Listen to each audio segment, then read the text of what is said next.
Chapitre 24. Belzébuth s'envole vers la planète Terre pour la 5e fois. Belzébuth reprit son récit. Après mon 4e séjour à la surface de la planète Terre, de longues années s'écoulèrent. Pendant cette période, je me livrais naturellement, de temps à autre, au moyen de mon Tescuano, à une observation attentive de l'existence éthrique de tes favoris. Leur nombre s'était notablement accru. Ils peuplaient déjà presque toutes les grandes et petites parties de terre ferme de ta planète. Quant à leur principale particularité,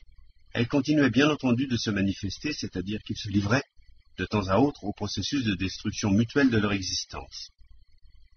De grands changements survinrent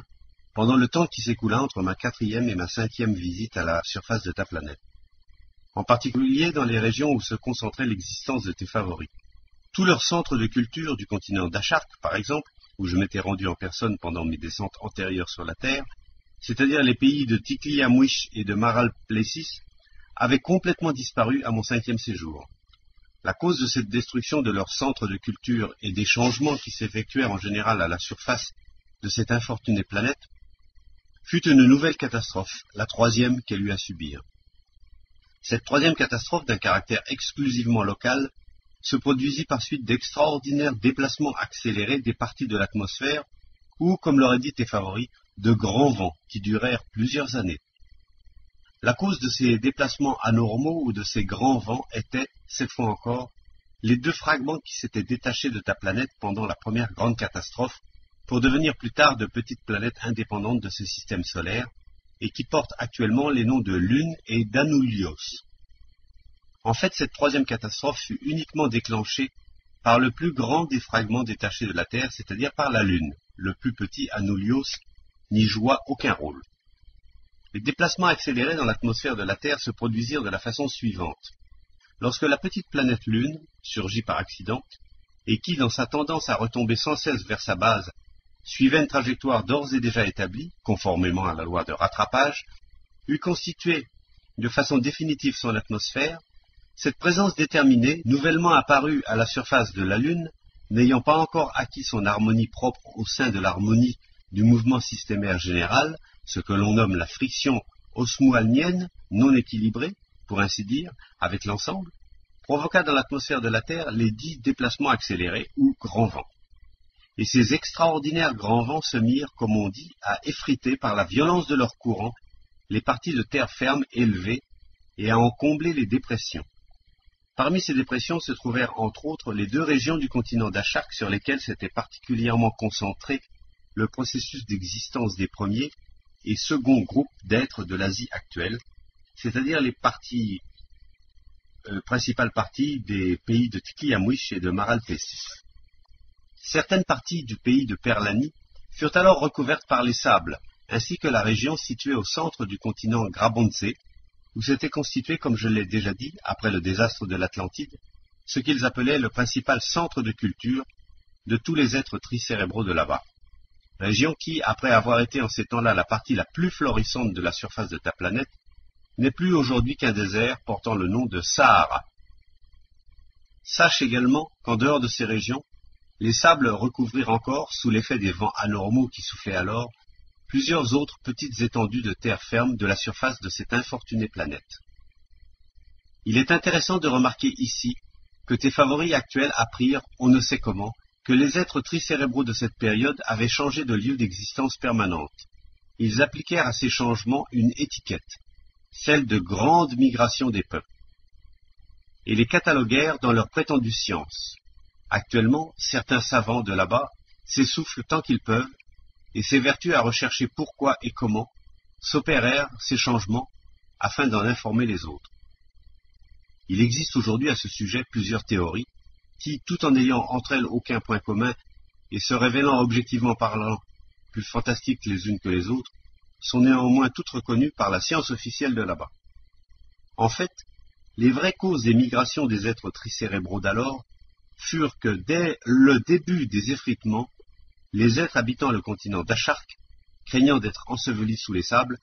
se déplacèrent vers d'autres lieux relativement plus sûrs. Et ce déplacement des êtres tricérébraux de là-bas s'effectua dans l'ordre suivant. Une grande partie des êtres tricérébraux qui habitaient Tikliamwish émigra vers le sud, du continent d'Achark, en un pays qui reçut plus tard le nom de Perse. Les autres se dirigèrent vers le nord, et les lieux où ils se fixèrent portèrent plus tard le nom de Kirghiz-Chéri. Quant aux êtres qui habitaient le pays de Maral-Plessis, certains d'entre eux se déplacèrent dans la direction du Levant, tandis que la majorité se dirigeait vers l'Occident. Ceux qui se mirent en route vers l'Est, après avoir franchi de hautes montagnes, se fixèrent sur les bords d'une grande étendue saliacouriapienne, en une contrée qui reçut plus tard le nom de Chine. Les autres êtres de Maral-Plessis qui cherchaient leur salut dans un déplacement vers l'Occident, errant de place en place, passèrent finalement sur un continent voisin qui porta plus tard le nom d'Europe. Quant aux êtres tricérébraux qui existaient encore, à cette époque, au centre du continent Grabonce, ils se disséminèrent sur toute sa surface. Or, mon enfant, ma 5e élévation personnelle jusqu'à ta planète eut lieu pendant la période qui suivit immédiatement la nouvelle répartition de tes favoris en ces divers groupes. Mon élévation personnelle eut cette fois-ci pour origine certains événements que je m'apprête à te raconter. Mais tout d'abord, laisse-moi te dire que la principale étrangeté du psychisme de tes favoris, qui est le besoin périodique de détruire l'existence de leurs semblables, m'intéressait davantage à chacun de leurs siècles, tandis que parallèlement s'éveillait en moi le désir impérieux de connaître les causes exactes de cette particularité, phénoménale pour des êtres tricérébraux. C'est pourquoi, mon enfant, voulant avoir le plus de matériel possible pour élucider cette question qui m'intéressait si fort, j'organisais de la manière suivante, entre mon 4e et mon 5e séjour sur la planète Terre, les observations auxquelles je me livrais depuis la planète Mars au moyen du Tescuano sur ces originaux êtres tricérébraux. Je distinguais à dessein parmi tes favoris toute une série d'êtres isolés, et nous poursuivîmes sur eux pendant un grand nombre de leurs années, tantôt moi personnellement, tantôt celui auquel j'avais confié ce soin, des observations minutieuses, nous efforçant autant que possible de ne rien laisser échapper, et d'examiner sous toutes leurs faces les particularités de leurs manifestations dans le processus de leur existence ordinaire. Et je t'avouerai, mon enfant, que lorsque j'étais entièrement libre, j'observais parfois avec le plus grand intérêt, pendant des synonous entiers, ou selon le terme dont tes favoris désignent approximativement pareil laps de temps, pendant des heures entières, les mouvements des êtres tricentriques de là-bas que nous avions distingués, et je tentais de m'expliquer logiquement ce qu'on appelle leurs émotions psychiques. Or un jour, tandis que de la planète Mars je me livrais à ces observations au moyen de mon Tescuano, il m'apparut soudain que la durée moyenne de leur existence diminuait chaque siècle, voire même chaque année, à une allure régulière bien déterminée. Et ce fut le point de départ de l'étude ultérieure, très sérieuse cette fois-ci, que je fis du psychisme des êtres tricérébraux qui t'intéressent. Naturellement, après avoir constaté ce fait pour la première fois, je pris tout de suite en considération non seulement la principale particularité de leur psychisme, qui consiste en une destruction mutuelle périodique, mais encore les innombrables maladies qui sévissent exclusivement sur cette planète et dont la plupart surgissaient, et continuent d'ailleurs à surgir, par suite des anormales conditions extérieures d'existence éthrique ordinaire qu'ils établirent eux-mêmes, conditions qui sont en partie responsables de leur incapacité à poursuivre une existence normale jusqu'au rascuarno sacré. Lorsque j'eus remarqué ce fait pour la première fois, et que je me fus rappelé mes impressions antérieures à ce sujet, tandis que mon essence en recevait le choc, toutes les parties distinctes, indépendamment spiritualisées de ma présence générale, furent envahies par la conviction qu'en réalité, à l'origine, les êtres tricérébraux de ta planète existaient jusqu'à 12 siècles, d'après leur calcul du temps, et certains même jusqu'à 15 siècles. Pour te faire une idée plus ou moins claire de l'allure à laquelle diminuait à cette époque la durée moyenne de leur existence, il te suffira de savoir qu'au moment où je quittais à jamais ce système solaire, la limite extrême de cette durée était de 70 à 90 de leurs années. Et ces derniers temps, s'il arrive à l'un d'eux d'exister ne serait-ce que jusqu'à la limite mentionnée, tous les autres êtres de cette originale planète estiment qu'il a atteint un âge exceptionnel. Mais s'il arrive à l'un d'eux d'exister par hasard un peu plus d'un siècle, cet être-là est montré dans leur musée, et bien entendu tous les autres êtres de là-bas le connaissent, car leurs journaux, comme on les appelle, publient tous et à tout moment sa photographie, ainsi que des descriptions de son genre d'existence, jusqu'à l'énumération de chacun de ses faits et gestes. Or, mon enfant, comme je n'avais rien de spécial à faire sur la planète Mars pendant la période où je constatais soudain ce fait, et que tenter d'élucider cette nouvelle étrangeté au moyen de Montesquieu était chose complètement impossible, je résolus de m'élever là-bas en personne, me promettant d'éclaircir sur place les causes de ce phénomène. Quelques jours martiens après ma résolution, je m'embarquai de nouveau sur le vaisseau Occasion. Lors de cette 5e élévation sur ta planète, leur centre de va-et-vient des résultats du perfectionnement de l'ingéniosité étrique, ou comme ils le nomment eux-mêmes leur centre de culture, était la ville de Babylone, où j'avais résolu de me rendre. Notre vaisseau Occasion descendit cette fois sur ce qu'on appelle le golfe Persique, car nous nous étions rendus compte, avant le vol, au moyen du Tescuano, que l'endroit le plus propice tant à nos projets de voyage, qui étaient d'atteindre la ville de Babylone, qu'au mouillage de notre vaisseau, serait précisément cette étendue saliacouriapienne de la surface de ta planète existant aujourd'hui là-bas sous le nom de golfe Persique. Cette étendue d'eau convenait en effet au voyage que j'allais entreprendre, car le grand fleuve sur les rives duquel se dressait la ville de Babylone venait s'y jeter, et nous avions l'intention d'en remonter le cours. À cette époque, l'incomparablement majestueuse Babylone était à tous égards des plus florissantes. Elle était considérée comme un centre de culture, non seulement par les êtres peuplant le continent d'Achark, mais par les êtres de toutes les autres, grandes et petites terres fermes répondant aux besoins de l'existence étrique ordinaire sur cette planète. Lorsque j'arrivai pour la première fois dans leur centre de culture, ils étaient précisément en ce temps-là en train de préparer ce qui fut plus tard la principale cause d'accélération du rythme de dégénérescence de leur organisation psychique, et avant tout dans le sens d'une atrophie du fonctionnement instinctif des 3 facteurs principaux qu'il est propre à la présence de tout être tricérébral de posséder, et qui suscitent en lui les impulsions étriques existant sous le nom de foi, d'espérance et d'amour. Et cette dégénérescence des facteurs étriques, s'aggravant par hérédité, de génération en génération, amena tes favoris actuels à posséder, au lieu du réel psychisme étrique, tel qu'il devrait exister en la présence de tout être tricérébral,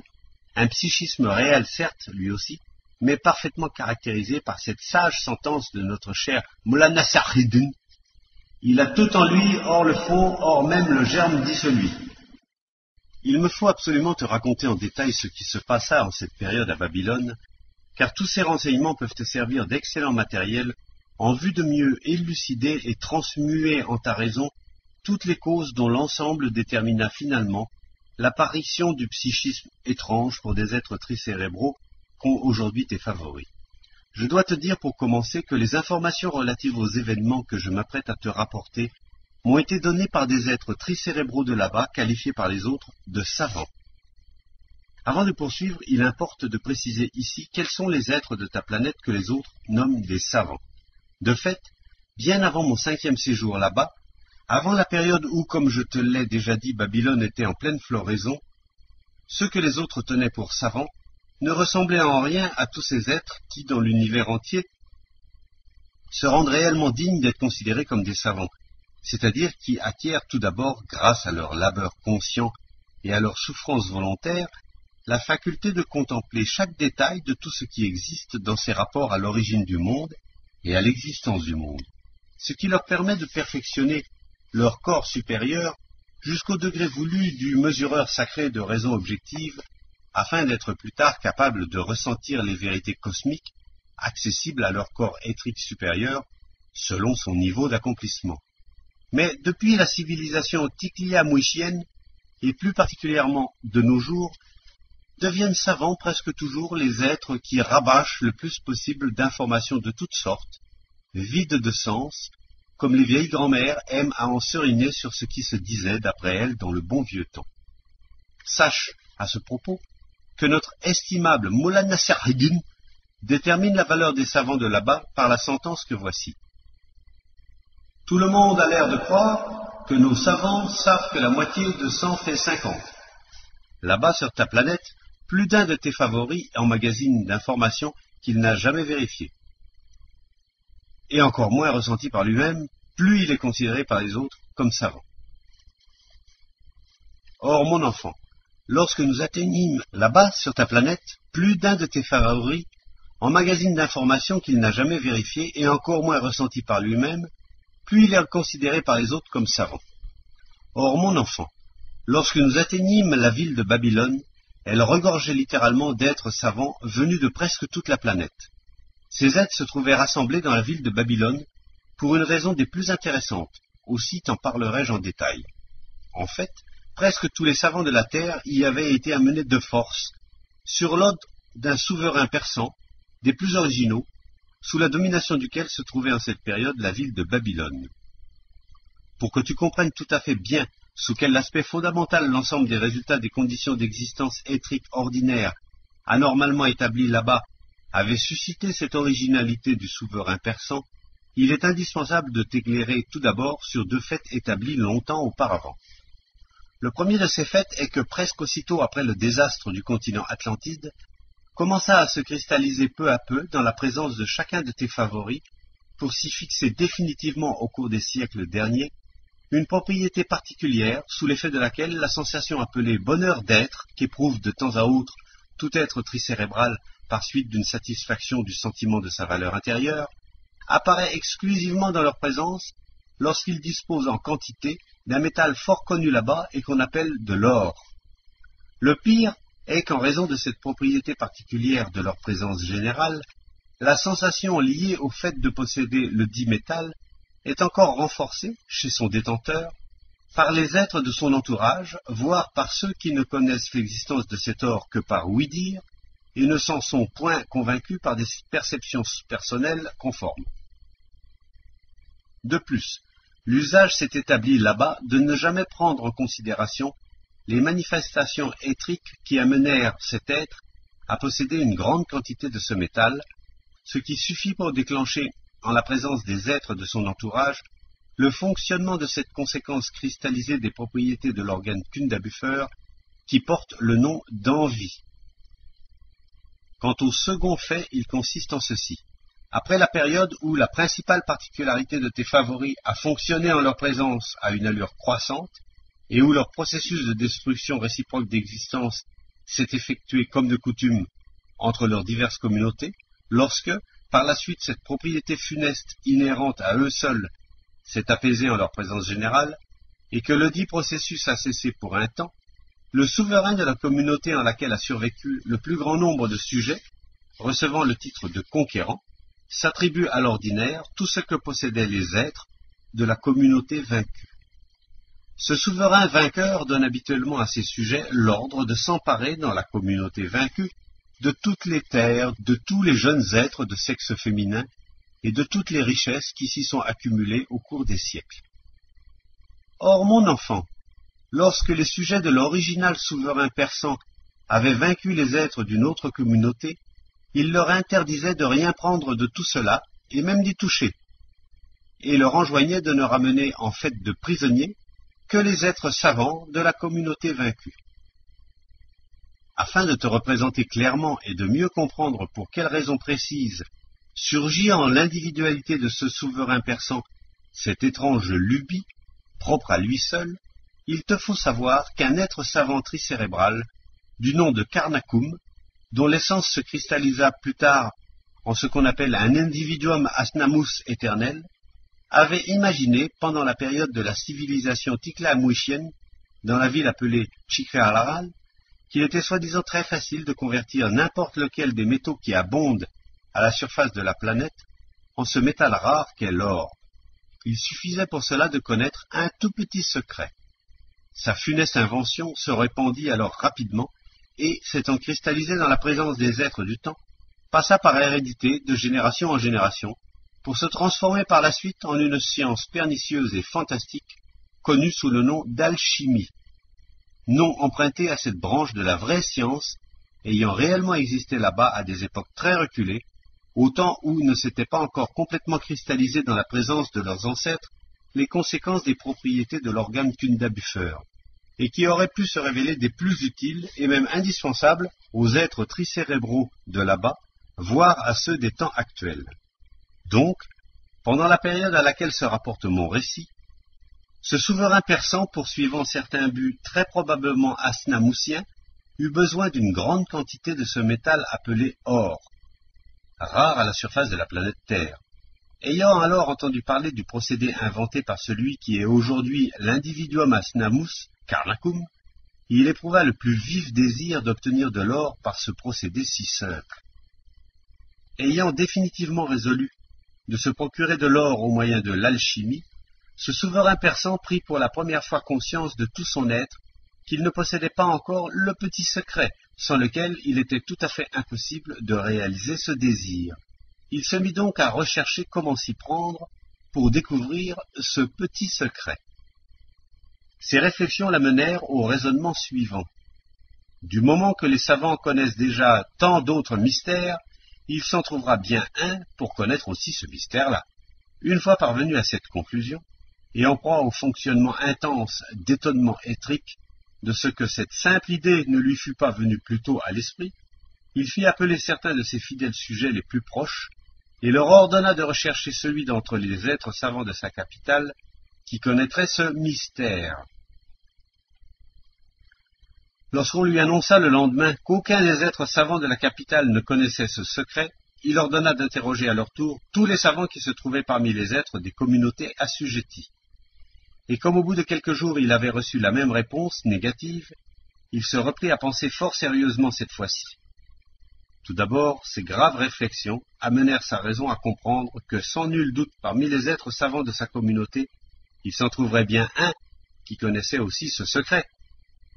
mais que, le respect du secret professionnel étant fort développé chez les êtres de cette corporation, personne ne voulait le trahir. Partant de là, il se rendit compte qu'il ne fallait point demander, mais exiger une réponse des êtres savants au sujet de ce mystère. Le jour même, il donna à ses aides les plus proches des instructions conformes, et ceux-ci se mirent à questionner, selon la méthode pratiquée depuis longtemps déjà par les êtres détenteurs de pouvoir, pour obtenir des réponses des êtres ordinaires. Lorsque cet original souverain persan se fut définitivement convaincu que les êtres savants de sa communauté ne connaissaient réellement pas ce mystère, il rechercha ceux qui pourraient le connaître dans les communautés étrangères. Et comme les souverains de ces communautés refusaient de livrer de plein gré leurs êtres savants pour qu'ils soient questionnés à leur tour, il résolut de contraindre par la force ces souverains rebelles. Prenant alors le commandement des nombreuses troupes qui lui étaient assujetties, il organisa ce qu'on appelle des excursions guerrières. Ce souverain persan disposait en effet de troupes nombreuses, parce qu'en cette période, la prévoyante adaptabilité de la grande nature avait fait augmenter ce qu'on appelle la natalité chez les êtres de cette partie de la surface de la planète où était située la communauté dont il se trouvait par hasard être le souverain, et que les conditions nécessaires au processus cosmique général trogo-auto-égocratique étaient réalisées, c'est-à-dire que de cette contrée de la surface de la planète s'élevaient en plus grand nombre les vibrations engendrées par la destruction de l'existence étrique. Après cette dernière explication, Assin interrompit Belzébuth par les paroles suivantes. « Cher grand-père, je ne comprends pas pourquoi la production des vibrations requises en vue de la réalisation de ce très grand processus cosmique peut dépendre d'une partie déterminée de la surface de la planète. » À la question de son petit-fils, Belzébuth répondit « Comme je m'apprête à faire du problème très particulier de ce terrible processus de destruction réciproque qu'ils appellent guerre le thème de l'un de nos prochains entretiens sur les êtres tricérébraux de la planète Terre, nous laisserons ta question en suspens jusqu'à cette conversation spéciale, car je pense que tu le comprendras alors parfaitement. » Ayant dit, Belzébuth se reprit à parler des événements babyloniens. Lorsque cet original souverain persan se fut mis avec ses troupes à vaincre les êtres d'autres communautés et à enlever de force les savants qui se trouvaient parmi eux, ces derniers furent amenés dans la ville de Babylone qu'il leur avait assignée comme lieu de rassemblement et d'existence pour permettre à ce potentat, dont la domination s'étendait alors sur la moitié du continent d'Asie, de les questionner plus tard en toute liberté, dans l'espoir d'apprendre de l'un d'eux le secret de convertir un vil métal en ce métal nommé or. Il organisa même spécialement à cette fin ce qu'on appelle une campagne à travers le pays d'Égypte. Et il entreprit cette campagne parce que, à cette époque, des êtres savants, venus de tous les continents, s'étaient réunis là-bas. L'Égypte passant alors, selon une opinion très largement répandue, pour l'endroit de la planète où l'on pouvait trouver le plus d'informations intéressant les diverses sciences. Ce conquérant persan se saisit de tous les êtres savants résidant alors en Égypte, qu'ils fussent étrangers ou indigènes. Parmi eux se trouvaient en outre plusieurs grands prêtres égyptiens, descendants de ces membres savants de la société des Aklandanés, qui, ayant par hasard survécu, avaient les premiers peuplé ce pays. Mais une nouvelle passion ayant bientôt surgi dans la présence de cet original souverain persan, pour se substituer à l'ancienne, à savoir la passion du processus même de destruction de l'existence de ses semblables, il en oublia ses savants qui continuèrent à exister en toute liberté, jusqu'à nouvel ordre, dans la ville de Babylone. Les êtres savants venus de presque toutes les contrées de la planète, et ainsi réunis dans la ville de Babylone, se fréquentaient assidûment et parlaient entre eux, comme il est propre de le faire à tous les êtres savants de la planète Terre, de questions incommensurablement plus élevées que leur entendement, et dont ils n'auraient jamais été capables de rien tirer d'utile, ni pour eux, ni pour les êtres ordinaires de là-bas. C'est précisément de ces rencontres et conversations que surgit parmi eux, comme il en va presque toujours parmi les savants terrestres de là-bas, ce qu'on appelle la question palpitante du jour, qui les toucha cette fois-ci, comme il l'aurait dit, jusqu'en leur fort intérieur. Cette question, devenue par hasard la question palpitante du jour, s'empara si bien de leur être qu'ils daignèrent même descendre de leur piédestal pour en parler non seulement avec les savants leurs semblables, mais partout en tout lieu et à tout venant. De sorte que l'intérêt éveillé par ce problème gagna peu à peu tous les êtres tricérébraux ordinaires existant à Babylone et, vers le temps de notre arrivée en cette ville, elle était devenue pour tous les êtres de là-bas la question du jour. Elle faisait l'objet de conversations et de discussions animées non seulement entre les savants eux-mêmes, mais entre les êtres ordinaires de là-bas. Jeunes et vieux, hommes et femmes, et jusqu'aux bouchers babyloniens, tous parlaient et discutaient à ce sujet. Et tous, surtout les savants, brûlaient de résoudre le problème. Avant notre arrivée, de nombreux êtres existants à Babylone en avaient même complètement perdu la raison, et beaucoup d'autres candidats se hâtaient sur leurs traces. Cette question palpitante du jour consistait en ceci. Ces savants de malheur, et avec eux les êtres ordinaires de la ville de Babylone, désiraient tous savoir s'ils possédaient une âme. Il existait à Babylone à ce sujet quantité de théories fantastiques de toutes sortes, et on en fabriquait à la hâte de nouvelles. Bien entendu, chacune de ces théories capiteuses, comme on dit là-bas, avait ses adeptes. Malgré leur multitude et leur diversité, ces théories se fondaient toutes exclusivement sur l'un ou l'autre des deux principes suivants, diamétralement opposés, il est vrai. Ils nommaient l'un de ces principes athéiste et l'autre idéaliste ou dualiste. Toutes les théories dualistes prouvaient l'existence de l'âme, et bien entendu son immortalité, ainsi que les tribulations de toutes sortes auxquelles elle était en proie après la mort de l'être homme. Toutes les théories athéistes prouvaient exactement le contraire. Bref, mon enfant, lorsque nous arrivâmes dans la ville de Babylone, on était en train d'y construire ce qu'on appelle une vraie tour de Babel. Ayant prononcé ces dernières paroles, Belzébuth réfléchit un instant et reprit. Je veux t'expliquer maintenant l'expression dont je viens de te faire usage, de tour de Babel, expression fréquemment employée sur ta planète par les êtres tricérébraux actuels. Je tiens à m'arrêter à cette expression et à te l'expliquer, premièrement parce que je fus par hasard témoin de tous les événements qui lui donnèrent le jour, et secondement parce que l'histoire de son apparition et des changements qu'elle a subis dans la compréhension de tes favoris peut te démontrer de façon claire que les conditions toujours anormalement établies d'existence éthrique ordinaire ne laissent parvenir aux êtres des générations ultérieures aucune information exacte sur les événements réels qui se sont passés chez les êtres des époques reculées. Et s'il en parvient par hasard quelque chose dans le genre de cette expression, elle sert aussitôt de base, dans la raison fantastique de tes favoris, à toute une théorie multipliant ainsi, en leur présence, les égaux plasticours éthriques imaginaires, ou comme ils le diraient eux-mêmes, les représentations psychiques, qui ont pour effet de faire surgir dans l'univers ce psychisme unique, étrange pour des êtres tricérébraux, que possède chacun de tes favoris.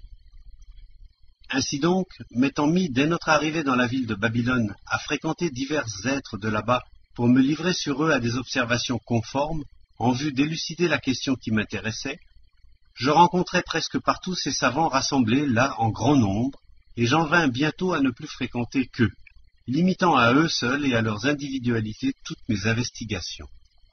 Parmi les êtres savants que je fréquentais à cette fin, il s'en trouvait un du nom de Amoli-Nadir, qui avait été lui aussi amené d'Égypte par contrainte. Or, au cours de nos conversations, se nouèrent entre cet être terrestre tricérébral, Amoli-Nadir et moi-même, presque les mêmes relations qui s'établissent partout en général entre êtres tricérébraux qui se rencontrent fréquemment. Cet Amoli Nadir était un de ces savants de là-bas dans la présence générale desquels les facteurs d'impulsion propres à un être tricérébral, qui leur avaient été transmis par hérédité, n'étaient point encore entièrement atrophiés. De plus, il me devint évident que pendant son âge préparatoire, les êtres responsables de son entourage l'avaient plus ou moins normalement orienté, lui aussi, vers une existence responsable. Il faut d'ailleurs te dire qu'il y avait, en ce temps-là, dans la ville de Babylone, beaucoup d'autres savants comme lui. Ce savant, Amoli Nadir, était de race dite assyrienne. Il avait vu le jour dans la ville même de Babylone, et c'est là qu'il avait été préparé à devenir un être responsable. Mais il avait été instruit en Égypte dans une école supérieure à toutes celles qui existaient en ce temps-là sur la terre, et qui était connue sous le nom d'école pour rendre la pensée substantielle. Quand je le rencontrai pour la première fois, il était à un âge où son moi avait atteint, quant au pouvoir de diriger de manière sensée le fonctionnement psychique automatique, de sa présence générale, la plus haute stabilité accessible à un être tricérébral de la planète Terre de cette période, de sorte qu'il avait, pendant ce qu'on appelle l'état passif de veille, des manifestations éthriques nettement exprimées telles que conscience de soi, impartialité, sincérité, sensibilité, ingéniosité, et ainsi de suite. Peu après notre arrivée à Babylone, j'assistais avec ce Amoli Nadir à diverses réunions des êtres savants dont j'ai parlé, et j'entendis ce qu'ils appelaient des exposés de toutes sortes, précisément sur la question qui était alors le thème du jour, et qui avait provoqué l'agitation des esprits de tous les Babyloniens. Mon ami Amoli Nadir était lui aussi fort excité par cette palpitante question. Il se tourmentait et se mettait en fureur, parce que les nombreuses théories anciennes et nouvelles répandues sur cette question étaient toutes, en dépit de leurs preuves absolument contradictoires, aussi convaincantes et véridiques les unes que les autres. Selon lui, les théories prouvant que nous avons une âme étaient exposées de manière logique et persuasive, mais celles qui prouvaient juste le contraire n'étaient ni moins logiques ni moins persuasives. Pour que tu puisses te mettre à la place de ce sympathique Assyrien, je t'expliquerai encore qu'en général, sur ta planète, aujourd'hui comme du temps de Babylone, toute théorie sur ce qu'il nomme la question de l'au-delà, ou toute autre élucidation de détails relative à quelque fait déterminé, est presque toujours l'invention d'êtres tricérébraux de là-bas, chez lesquels la plupart des conséquences des propriétés de l'organe Kunda-Buffer sont déjà entièrement cristallisées, de sorte qu'en leur présence se met à fonctionner à la perfection la propriété éthrique à laquelle ils donnent eux-mêmes le nom de ruse. Ils acquièrent ainsi peu à peu en leur présence, soit consciemment, soit automatiquement. Quand je dis consciemment, cela signifie bien entendu avec la sorte de raison qu'ils sont depuis longtemps les seuls à posséder, certaines propriétés qui leur servent à repérer les points faibles du psychisme de leurs semblables. Ces propriétés constituent alors en eux, à la longue, des données leur permettant de ressentir et parfois même de comprendre la singulière logique des êtres de leur entourage, et c'est conformément à ces données qu'ils inventent et combinent des théories sur telle ou telle question. Et par suite de l'atrophie graduelle chez la plupart des êtres tricérébraux de là-bas, de la fonction éthrique nommée ressentir instinctivement les vérités cosmiques, atrophie consécutive aux anormales conditions d'existence éthrique ordinaire qu'ils ont eux-mêmes établies, s'il leur arrive de se concentrer sur l'étude de l'une de ces théories, ils s'en convainquent alors, qu'ils le veuillent ou non, de toute leur présence. Or, mon enfant, 7 de leurs mois après notre arrivée dans la ville de Babylone, je me rendis un jour avec mon ami Amoli Nadir à ce qu'on appelle un congrès scientifique. Ce congrès scientifique avait été organisé par les êtres amenés jadis de force dans la ville. Aussi réunit-il, outre les savants confisqués par le souverain persan, qui avait depuis lors cessé de se passionner pour la science de l'alchimie et les avait tous oubliés, quantité de savants, venus de leur plein gré d'autres communautés, et comme il le disait alors, pour l'amour de la science. Ce jour-là, l'ordre des interventions des orateurs de ce congrès scientifique était mis au sort. Mon ami Amoli Nadir devait également prendre la parole. Aussi tira-t-il au sort. Il lui échut de parler le 5e. Avant lui, parmi les orateurs, les uns exposèrent de nouvelles théories de leur invention, les autres critiquèrent quelques doctrines déjà établies et bien connues de tous. Finalement, ce fut le tour de ce sympathique Assyrien. Il monta en chaire, comme ils disent, et aussitôt les appariteurs suspendirent au-dessus de cette chaire une pancarte indiquant ce dont il allait parler, car tel était l'usage à cette époque. La pancarte annonçait que l'orateur avait pris pour thème de son discours L'instabilité de la raison humaine. Mon ami terrestre commença par expliquer quelle était à son avis la structure du cerveau encéphalique de l'homme, en quelles occasions et de quelle façon sont perçues les diverses impressions par ses autres cerveaux. Puis il précisa que c'est seulement après réalisation d'un accord déterminé entre ces divers cerveaux que l'ensemble des résultats se gravent dans le cerveau encéphalique.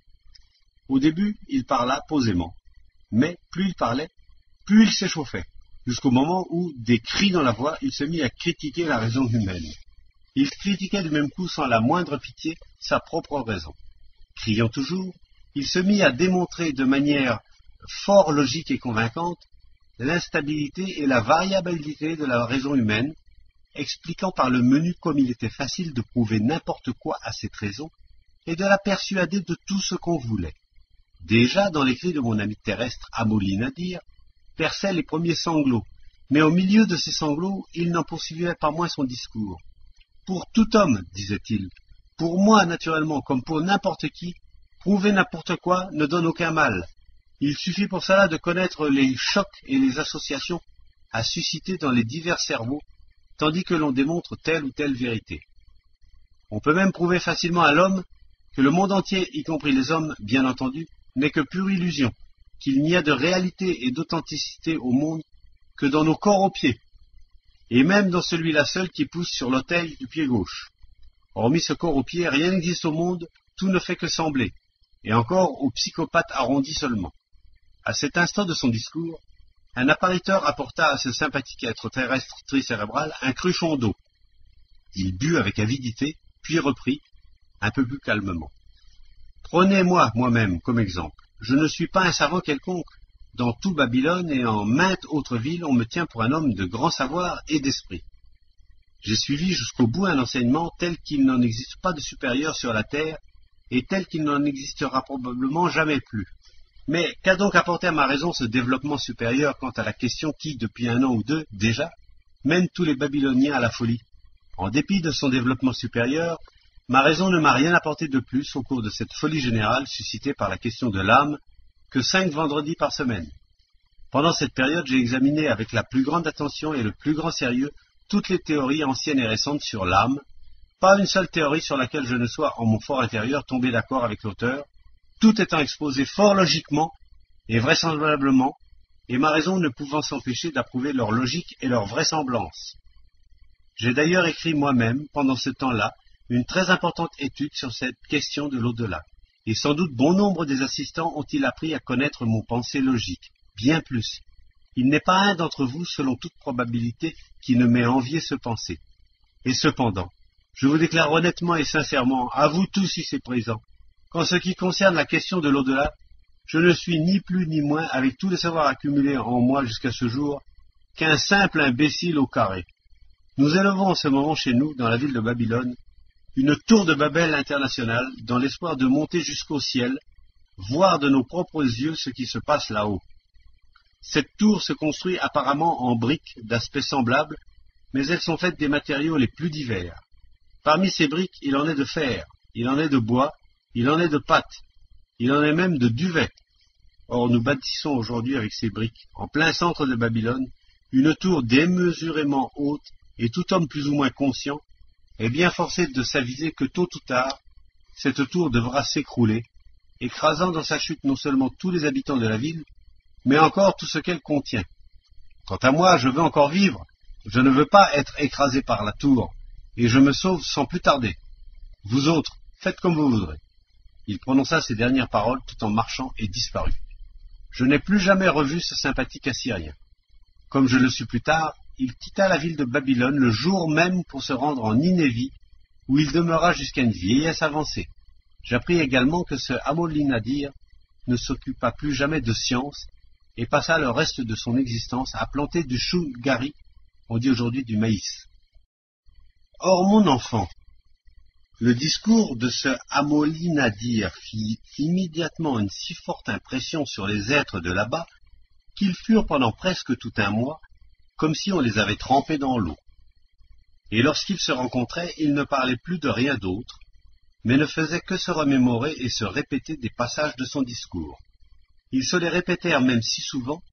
que certaines expressions de Hamoli Nadir se propagèrent parmi les êtres ordinaires de Babylone, où elles devinrent proverbiales. Certaines de ces expressions parvinrent même jusqu'aux êtres actuels de la planète Terre. De ce nombre est celle de Tour de Babel. Les êtres actuels se représentent aujourd'hui très nettement que l'on construisit un jour en cette ville de Babylone une certaine tour pour permettre aux êtres de monter jusqu'à Dieu avec leur corps planétaire. Les êtres actuels de la planète Terre disent encore, ce dont ils sont intimement persuadés, que pendant la construction de cette tour de Babel se produisit entre plusieurs langues une certaine confusion. Il est parvenu en général aux êtres actuels de la planète Terre quantité de ces expressions détachées qui avaient été prononcées ou fixées par divers êtres des plus sensés au sujet de quelques détails d'une conception intégrale, aussi bien du temps où Babylone était le centre de culture qu'à d'autres époques, était favori des derniers siècles, échafaudent sur ces lambeaux, avec leur par trop galimacieuse raison, de telles sornettes que notre archi-retors Lucifer pourrait, ma foi, les envier. Parmi les nombreuses doctrines portant sur la question de l'au-delà, deux firent à Babylone une quantité d'adeptes. Ces doctrines n'avaient d'ailleurs absolument rien de commun entre elles. Toutes deux passèrent de génération en génération pour embrouiller leur saint pensée étrique, déjà bien assez embrouillé sans cela. En se transmettant de génération en génération, les détails de ces deux doctrines ont été modifiés, mais la pensée fondamentale qu'elles contenaient ne changea point, et parvint même jusqu'aux contemporains. L'une de ces deux doctrines, qui fit beaucoup d'adeptes à Babylone, était précisément du nombre des doctrines dualistes, et l'autre des athéistes. Par conséquent, l'une démontrait qu'il possédait une âme, l'autre démontrait exactement le contraire, c'est-à-dire qu'il n'avait pas d'âme du tout. La doctrine dualiste ou idéaliste affirmait que le corps grossier de l'être homme contenait un corps subtil et invisible qui est l'âme. Ce corps subtil de l'homme est immortel, c'est-à-dire n'est jamais détruit. Il était dit ensuite que ce corps subtil, c'est-à-dire l'âme, devait pour toute action, tant volontaire qu'involontaire du corps physique, s'acquitter d'un paiement conforme, et que tout homme à sa naissance est constitué de ces deux corps, c'est-à-dire du corps physique et de l'âme. Il était encore dit qu'à la naissance même de l'homme se posent sur ses épaules deux esprits invisibles. Sur son épaule droite se pose l'esprit du bien, lequel porte le nom d'ange, et sur son épaule gauche l'autre esprit, l'esprit du mal, portant le nom de diable. Dès le premier jour, ces esprits, l'esprit du bien et l'esprit du mal, inscrivent en leur carnet toutes les manifestations de cet homme. Celui qui s'est posé sur l'épaule droite inscrit tout ce qu'on appelle les bonnes manifestations, ou les bonnes actions, et l'esprit posé sur l'épaule gauche, les mauvaises. Il entre dans les obligations de chacun de ces deux esprits de suggérer à l'homme le plus possible de manifestations se trouvant être de son ressort et de le contraindre à les accomplir. L'esprit de l'épaule droite s'efforce donc toujours d'obtenir que l'homme s'abstienne d'exécuter les actions se trouvant être du ressort de l'esprit contraire et fasse le plus grand nombre possible d'actions qui sont de son propre ressort. L'esprit de l'épaule gauche agit à son tour de même, mais dans le sens contraire. Il était encore dit dans cet original enseignement que ces deux esprits rivaux mènent entre eux une lutte incessante, et que chacun d'eux sort de sa peau pour que l'homme accomplisse de préférence celle des actions qu'il contrôle. Lorsque l'homme meurt, ces esprits laissent son corps physique sur la terre et enlèvent son âme vers Dieu, qui existe quelque part là-haut, dans les cieux. Là-haut, dans les cieux, ce Dieu est assis, entouré de ses fidèles anges et archanges. Devant lui se dresse une balance. De chaque côté de la balance se tiennent les esprits de service. Du côté droit se tiennent les esprits appelés serviteurs du paradis, ce sont les anges, et du côté gauche les serviteurs de l'enfer, ce sont les diables. Les esprits qui pendant la vie de l'homme se tiennent sur ses épaules, après sa mort, mènent son âme à Dieu. Dieu leur prend alors des mains les carnets sur lesquels sont consignées des notes concernant toutes les actions et les pose sur les plateaux de la balance. Sur le plateau de droite, il pose le carnet de l'ange, et sur le plateau de gauche, le carnet du diable. Et suivant le plateau de la balance qu'il emporte, Dieu ordonne aux esprits de service, qui se tiennent de ce côté, de prendre cette âme en charge. Du côté des esprits de service qui se tiennent à droite, se trouve précisément le lieu portant le nom de paradis. Cet endroit est d'une beauté et d'une magnificence indescriptibles. Le paradis regorge de fruits divins, ainsi que d'innombrables fleurs aux arômes variés. l'air retentit sans cesse des sons charmeurs du chant des chérubins et de la musique des séraphins. Bien d'autres merveilles étaient ainsi énumérées, dont les effets extérieurs pouvaient, selon les perceptions et conceptions anormales devenues inhérentes aux êtres de cette étrange planète, leur procurer ce qu'ils appellent une grande satisfaction, c'est-à-dire la satisfaction de besoins criminels pour des êtres tricentriques, et dont l'ensemble chassa de leur présence, sans exception, tout ce que notre Père commun avait déposé en eux, et qui est indispensable à tout être tricérébral.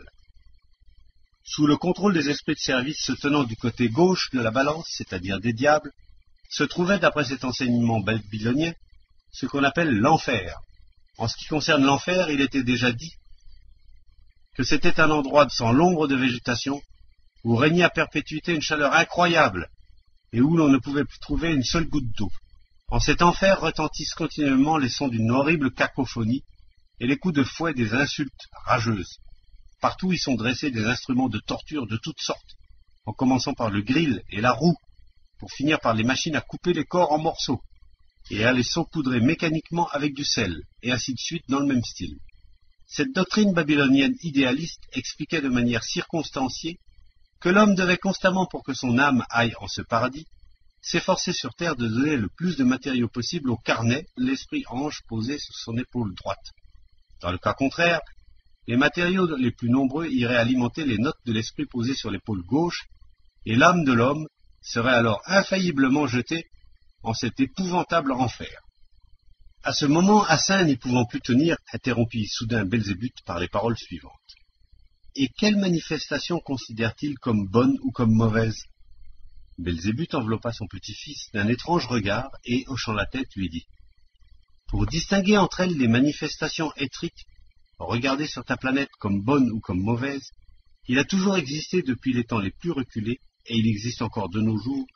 deux conceptions indépendantes, n'ayant rien de commun l'une avec l'autre, et qui se transmettent de génération en génération. La première de ces conceptions n'existe et ne se transmet là-bas que parmi des êtres tels que l'étaient jadis sur le continent Atlantide, les membres de la société savante des Akeldanais, et tels que le devinrent quelques siècles plus tard, après la seconde perturbation transalpinienne, les êtres de là-bas ayant acquis en leur présence générale, bien que d'une manière différente, presque les mêmes données et qui portaient le nom d'initiés. Cette première conception s'exprime là-bas dans la formule suivante. Toute action de l'homme est bonne, dans le sens objectif du mot, lorsqu'il l'accomplit selon sa conscience, et toute action est mauvaise s'il doit en éprouver par la suite des remords. Quant à la seconde conception, elle surgit peu après la sage invention du grand empereur Confucius et transmise de génération en génération par les êtres ordinaires de là-bas, se répandit peu à peu sur presque toute la planète sous le nom de morale. Il est intéressant de remarquer l'une des particularités que cette morale de là-bas acquit presque dès son apparition et qui finit par lui devenir inhérente. Ce qu'est au juste cette particularité de la morale terrestre, tu te le représenteras et le comprendras facilement si je te dis qu'elle possède, au-dedans comme au-dehors, la propriété unique qui est l'apanage de l'être dénommé caméléon. L'étrangeté et l'originalité de cette particularité de la morale, et surtout de la morale contemporaine, consiste en ce que son fonctionnement se trouve d'une manière automatique sous l'entière dépendance de l'humeur des autorités locales, laquelle humeur dépend à son tour automatiquement, elle aussi, de l'état de 4 sources d'influence existant là-bas sous le nom de belle-mère, de digestion, de petit caporal et de fric. Le second enseignement babylonien, qui fit de nombreux adeptes et qui, passant de génération en génération, est parvenu lui aussi jusqu'à tes favoris actuels, se rangeait parmi les doctrines athéistes du temps. Cet enseignement des candidats asnamus terrestres de l'époque répétait à satiété qu'il n'existait de par le monde aucun Dieu, et encore moins d'âme en l'homme, et que par conséquent tous les raisonnements et discussions sur l'âme n'étaient ni plus ni moins que délires de malades visionnaires. Il démontrait ensuite qu'il n'existait au monde qu'une certaine loi mécanique, au terme de laquelle toute chose existante passe d'une espèce à l'autre, c'est-à-dire que les résultats surgis de causes antérieures quelconques se transforment progressivement pour devenir les causes de résultats ultérieurs. Aussi l'homme n'est-il que la conséquence de quelques causes antérieures, et doit-il servir à son tour, en définitive, de cause à des conséquences quelconques.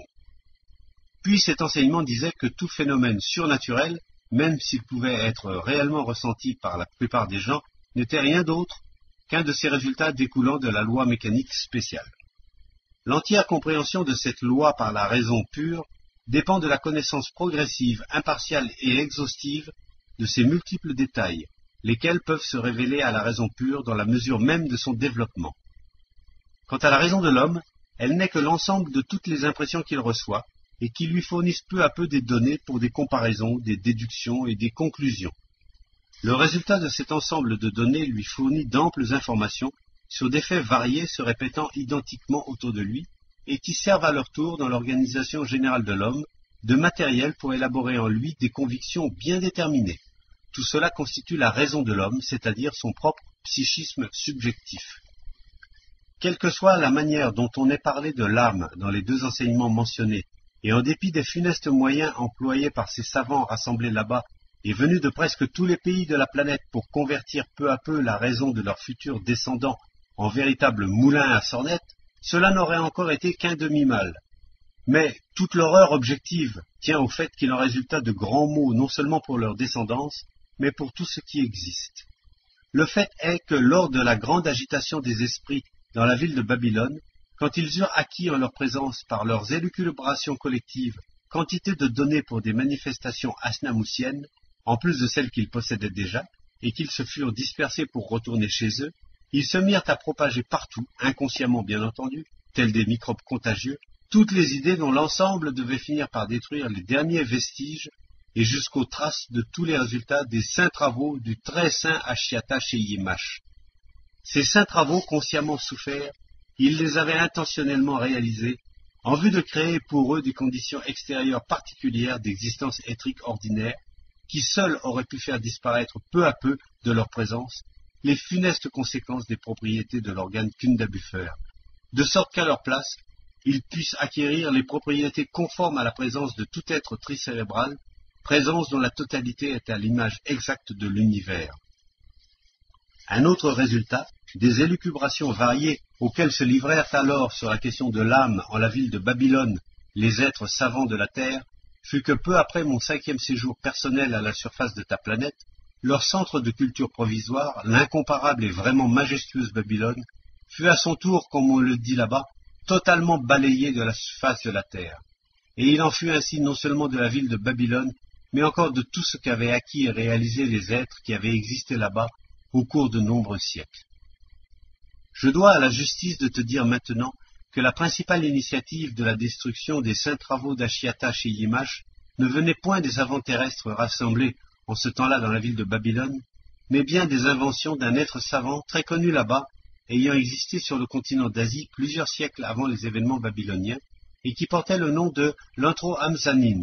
Cet être, dont la partie suprême s'était revêtue en une unité déterminée et s'était perfectionné jusqu'au degré voulu de raison objective,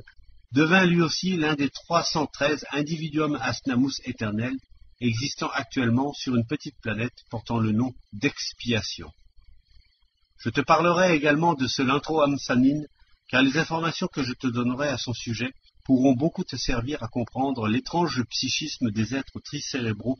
qui existent sur cette originale et lointaine planète.